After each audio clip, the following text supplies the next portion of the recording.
Respect your employees 9 घंटे की मेहनत को। जो भी पावर में आ जाता है he becomes a bit rude. Culture के अंदर ना बादशाहत भरी हुई है। लीडर बेसिकली बनाया नहीं जाता, leader is always born.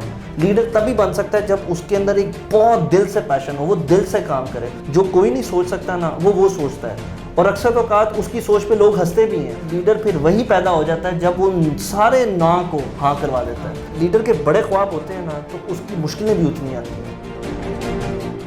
Hello everyone, I am Fazilat Saeed. Welcome to IMA's official YouTube channel. आज मैं आपके साथ बहुत ही इंटरेस्टिंग टॉपिक के साथ आई हूँ, जो कि है कल्चर ऑफ कॉर्पोरेट सेक्टर। मैं आज और हमारे साथ आज फिर ज़ईम मुज़फ़्फ़र हैं। इनसे मैं आज बहुत ही टफ क्वेश्चंस करने जा रही हूँ और मैं चाहती हूँ कि आज इन सब के बिहाफ पे आप मुझे जवाब देंगे, क्योंकि आज मैं ही आपकी ऑडियंस और मैं ही आपकी ज्यूरी हूँ और आप इन सब के बिहाफ पे मुझे जो है जवाब देंगे। सो सर, मैं आपसे मुख्तलिफ सवालात लेकर आई हूँ। मैं आपसे एक पहला क्वेश्चन ये करना चाहती हूँ कि since you were an employee, तो आपको क्या लगता है कि हमारे सेक्टर में, कॉर्पोरेट सेक्टर में और एक इंटरनेशनल कॉर्पोरेट सेक्टर में क्या डिफरेंस है?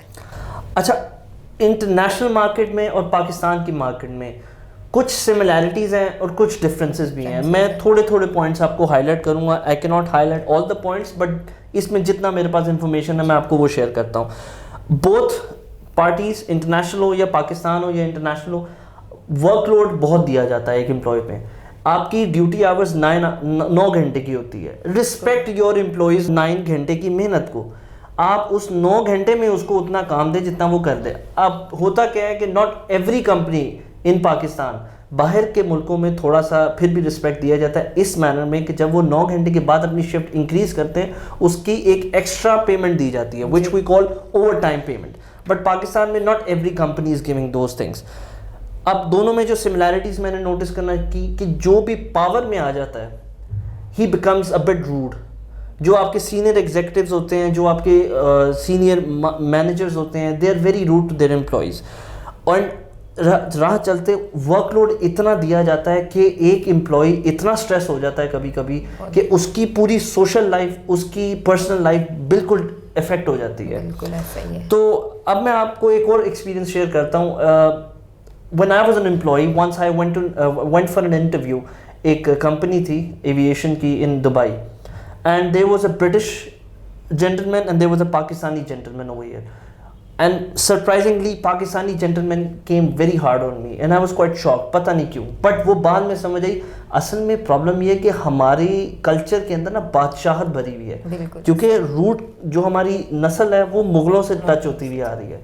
अब मैंने एक और चीज़ नोटिस की कि पाकिस्तान और बाहर के मुल्कों में मेरे जो एग्जीक्यूटिव्स थे, senior director, senior CEO even, वो अपना खाना खुद लेके आते थे किचन से और खुद वापस ऑफिस के किचन में जाते थे और अपने बर्तन खुद धोते थे और खुद ही रैक में ड्राई करते थे। But whereas in Pakistan, in every office you have a T boy, in every office you have a kitchen boy, जो कि आपका सारे काम मामला सेटल आउट कर रहा होता है। तो हमारे में तो कल्चर का मसला बहुत ज़्यादा है। शाम में गुस्ताखी हो जाती है ना। Exactly. Since IMA is gonna produce professional engineers, तो आपको क्या लगता है कि जो आपके स्टूडेंट्स हैं वो एम्प्लॉयमेंट कल्चर में कोई डिफरेंस ला सकते हैं in future? Ma'am, first thing is कि आप एक एम्प्लॉयर बनने से पहले या एक बॉस बनने से पहले या लीडर बनने से पहले, विच आई विल डिस्कस लेटर, आपको एक अच्छा इंसान बनना बहुत ज़रूरी है। अच्छा, मुझे आप ये बात बताएं, आपने कहा एक अच्छा इंसान बनना बहुत ज़रूरी है, तो आपके नज़दीक एक अच्छे इंसान की, गुड ह्यूमन बीइंग की क्या डेफिनेशन? अच्छा इंसान तभी बन सकता है जब वो दिल से फील करता है कि उसका एम्प्लॉय क्या सोच रहा है। If he is trying to connect with people, वो एक अच्छा इंसान बनता है। आप हमेशा उसके शूज़ में जाके फील करें, उसकी जगह पे अपने आप को रखें कि यार अगर मैं इसको ये बात कह रहा हूँ तो इसको कहीं बुरी तो नहीं लग रही है। हमेशा दिल से सोचें, हमेशा अपने आप को। And then second thing, a leader, a boss, he needs to be accountable. उसको आप एक कटघरे में खड़ा करें, उससे पूछें कि यार आपको ये रिस्पॉन्सिबिलिटी दी थी, आप मुझे आंसर दें कि आपने ये पूरी की है। अब जो मेरे स्टूडेंट्स होंगे, मैं उनको पूरे टूल्स दूंगा। I am not just gonna make them graduate engineers, I will give them all the tools. उनको इंटरव्यू के बारे में पता होगा कि कैसे देते हैं, उनको ये पता होगा कि मैंने अपने जो सीनियर एग्जीक्यूटिव्स हैं उनसे बात कैसे करनी है। पाकिस्तान में तो इतना इशू है कि हमें यही नहीं पता कि 9 घंटे जो हमारे होते हैं जॉब्स के, अक्सर लोग 9 घंटे की जॉब को रिस्पेक्ट नहीं करते, वो तो उसके बाद भी कॉल्स करते रहते हैं कि जी ये काम है ये कर दें, ये काम है ये कर दें। ये अनएथिकल होता है, मैं आपको सीरियसली बता रहा हूँ, ये अनएथिकल बिहेवियर है, ये आपका डिसरिस्पेक्ट होता है आपके अमले पे। असल में प्रॉब्लम ये है कि लैक ऑफ इंफॉर्मेशन है। स्टूडेंट्स को जब आते हैं, ये बेसिकली यूनिवर्सिटीज़ का काम है अपने बच्चे को सिखाना कि आपको सारी इंफॉर्मेशन देना, उसको इंटरव्यू की तैयारी बताना, उसको बताना कि कैसे एक आप अच्छे एम्प्लॉय बन सकते हैं, या कैसे आप एक अच्छे लीडर बन सकते हैं, या कैसे आप एक अच्छे मैनेजर डायरेक्टर जो भी पोजीशन पे आप बन सकते हैं, आप कैसे बनेंगे।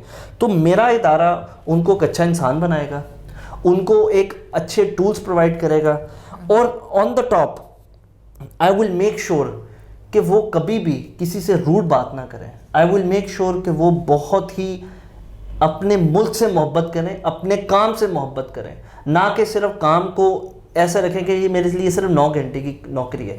वो उस 9 घंटे का काम करें। एम्प्लॉय का काम है अपने बॉस की रिस्पेक्ट करें, बॉस का काम है उस 9 घंटे को रिस्पेक्ट करें। जब ये दोनों कनेक्ट करेंगे ना, फिर पाकिस्तान भी ऊपर जाएगा, और जिस कंपनी की अंदर ये कल्चर होगा वो भी ऊपर जाएगा। अच्छा, आप मुझे ये बताएं कि आपका जो इंस्टीट्यूट है वो इस टाइम अपने स्टूडेंट्स को क्या विजन दे रहा है, कि उसने आगे जाके नौकरी करनी है कि उसने एंटरप्रेन्योरशिप करनी है? Ma'am, not every student is meant to be an entrepreneur and not every student is meant to be an employee. इसकी एट्रीब्यूट्स थोड़ी सी डिफरेंट होती हैं। अच्छा, मैं अब आपको बताता हूँ कि हाँ, ये पॉसिबिलिटी है कि, और रेशो पे हम आ जाए ना, तो 1:9 रेशो होती है कि 9 रेशो हमेशा एम्प्लॉयमेंट पे जाती है, और सिर्फ एक ही होता है या 1 या 2 बड़े सिलेक्टिव पीपल होते हैं जी जो लीडर बनना चाहते हैं। अब there is a difference between leader and a boss. A boss will always have a bossy nature, whereas leader की तो एट्रीब्यूट्स ही अलग होती हैं। लीडर बेसिकली बनाया नहीं जाता, लीडर इज ऑलवेज बॉर्न। वो उसकी अपनी स्कूल लेवल से ही उसकी एक एट्रीब्यूट्स, उसकी एक हरकतें, उसकी सारी बातें, उसकी जो भी कैरेक्टर है वो विजिबल होना शुरू हो जाता है कि यार ही इज़ डिफरेंट। अब होता क्या, अच्छा, लीडर जब एक मुकाम तक पहुंचता है, अपने एक पढ़ता है, ग्रेजुएट होता है, और उसके बाद जब वो प्रोफेशनल लाइफ में जाता है, लीडर का एक तो हमेशा विजन क्लियर होता है। वो एक विजन से लेके चलता है कि ये मेरा विजन है, इसी पे मैंने काम करना है, और उसके पीछे वो पड़ जाता है। और एक मजे की बात मैं बताऊं, लीडर तभी बन सकता है जब उसके अंदर एक बहुत दिल से पैशन हो, वो दिल से काम करे, वो जुनून भर दे उसके अंदर, दिन रात एक कर दे। ये थोड़ा सा डिफरेंस होता है एक एम्प्लॉयर में और लीडर में। एम्प्लॉयर 9 घंटे की नौकरी करना जानता है, बट एक लीडर वो कहता है कि मेरे से 16 घंटे काम करवाने कोई प्रॉब्लम नहीं है। वो उसको अपने पैशन समझ के काम करता है। इसलिए लीडर की एट्रीब्यूट्स बहुत डिफरेंट है। लीडर ह्यूमन पोटेंशियल से बहुत अलग जाके सोचता है, जो कोई नहीं सोच सकता ना, वो सोचता है। और अक्सर औकात उसकी सोच पे लोग हंसते भी हैं, उसकी बातों पे लोग ना भी कहते हैं, बट लीडर फिर वही पैदा हो जाता है जब वो सारे ना को हाँ करवा देता है। वो इन मुश्किलों से वो एक प्रोडक्ट ऐसा निकालता है जो कि एक इम्पॉसिबल प्रोडक्ट होता है। और मेरे लीडर कौन थे? मेरे लीडर मेरे आप सल्लल्लाहु अलैहि वसल्लम थे। उन्होंने तो मुसलमानों की ज़िंदगी बदल दी। आज तक हम बैठे हुए हैं, पूरी मुस्लिम फिनोमेना को चेंज कर दिया। दूसरा लीडर मैं किसको मानता हूँ? मोहम्मद अली जिन्ना को। एक लीडर आया खित्ते में, उसने पाकिस्तान की तकदीर बदल दी, आपको मुल्क बना के दे दिया। ये लीडर बॉर्न होता है। उसके बाद जब आपके लीडर के बड़े ख्वाब होते हैं ना, तो उसकी मुश्किलें भी उतनी आती हैं। उसके जितना बड़ा विजन रखेंगे उतनी ज़्यादा हर्डल्स आएंगी, उतनी ज़्यादा मुश्किलें आएंगी। तो लीडर ऐसे नहीं बन जाता। लीडर के लिए तो आपको एक बहुत ही पर्सोनिफाइड होना पड़ता है। बिल्कुल। अच्छा, मेरा आपसे एक और क्वेश्चन है, वो ये कि आपने देखा है कि गुलामी जो है हमें हमारे खून में मिली है, हमारे आबा अजदाद से मिली है। हम चाहते हैं कि हमें पकी पकाई खीर मिल जाए। तो मुल्क तो आज़ाद हो गया, सोच तो हमारी आज तक वैसी की वैसी है। तो आप इस बारे में क्या कहना चाहेंगे? मैम, मेरा इदारा इन सोचों से मुख्तलिफ है। मेरा इदारा इन सोचों पे नहीं आएगा कि भाई आप बिल्कुल, बेसिकली बात वहीं पे आ जाती है कि मैं अपने बच्चों को ये नहीं सिखाऊंगा जो मेरे स्टूडेंट्स होंगे कि be a boss. I will always tell them कि ऐसे स्टूडेंट, ऐसे प्रोफेशनल इंजीनियर बनना कि लोग आपकी मिसाल दें, आपको लोग फॉलो करें, क्योंकि मैं उनको टूल्स दे रहा हूँ वो चीज़ों की। और एक सबसे मज़े की बात है, कोई भी यहाँ पे इदारा एक प्रैक्टिकल लाइफ के बारे में नहीं बताता। मैं उनको प्रैक्टिकल लाइफ में बता नहीं रहा हूँ, मैं उनको जंप इन करवा रहा हूँ। वो 3 साल और 2 साल, 3 साल छोटे एयरपोर्ट पे, 2 साल बड़े एयरपोर्ट पे, 5 साल का वो प्रैक्टिकल लाइफ एक्सपीरियंस करेंगे। हम उनको स्किल भी देंगे, हम उनको पढ़ाएंगे भी। एट द सेम टाइम जब उसके पास ये दोनों चीज़ें मिक्स होके, ब्लेंड होके जब उसके पास जाएंगी, आप सोचें एक स्टूडेंट के पास प्रैक्टिकल लाइफ है, एक स्टूडेंट के पास उसको इंटरव्यू की भी तैयारी दी जा रही है, एक स्टूडेंट को सारा बताया जा रहा है कि आपको किस तरह पढ़ना है। मेरे faculty member we have hired very experience candidates. एक एमिरेट्स के इंजीनियर हैं, एक श्रीलंकन एयरलाइन के इंजीनियर हैं, मैं खुद एक इंजीनियर हूँ एमिरेट्स एयरलाइन का। तो द थिंग इज के हमारी टीम जब मिलके एक बच्चे को, हमने सिर्फ उनको पढ़ाना नहीं है, हमने उनको सिर्फ एजुकेशन नहीं देनी है, हमने उनको पूरे टूल्स देने हैं। जब वो इस टूल से निकलेंगे ना, इन चीज़ों से निकलेंगे, वो गुलामी नहीं रहेंगे कभी भी। वो हमेशा अपना पॉइंट रखेंगे कि ये मेरा पॉइंट है। जब आप एम्प्लॉय भी बनते हैं ना, एक बॉस को बड़ा पसंद आता है कि when somebody is innovative, innovation लोगों को पसंद है। मेरा मकसद होगा कि मैं उनको इनोवेशन सिखाऊं, मेरा मकसद होगा कि उनको लिमिटाइज मत करूं। कि आपको पता है कि मुझे कॉल्स आई हैं काफ़ी स्टूडेंट्स की, तो मैं उनसे पूछता हूं कि आपका फ्यूचर एम क्या है, एंड 95% लोगों ने कहा जी आप मुझे ये बताएं जी इसके बाद मुझे सैलरी कितने मिलेगी। एक बच्चे ने नहीं मेरे से पूछा कि मैं इसमें से बिजनेस कैसे जनरेट कर सकता हूँ। माइंड सेटअप ऐसा बन चुका हुआ है।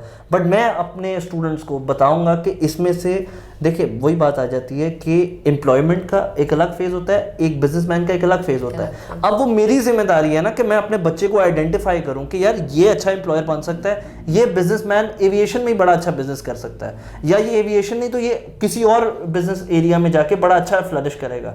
वो मेरी जिम्मेदारी है कि उसको निकालना, उसके पोटेंशियल को हायर करना। अब हम तो रूट कॉज पे जा रहे हैं। मैं सेमिनार्स कंडक्ट करूंगा जाके डिफरेंट जो उन कॉलेजेस में जो कि ऑलरेडी प्री इंजीनियरिंग पढ़ा रहे हैं, ताकि मैं उनके रूट कॉज पे जाके उनको पैगाम दे दूं कि ये विजन होना चाहिए।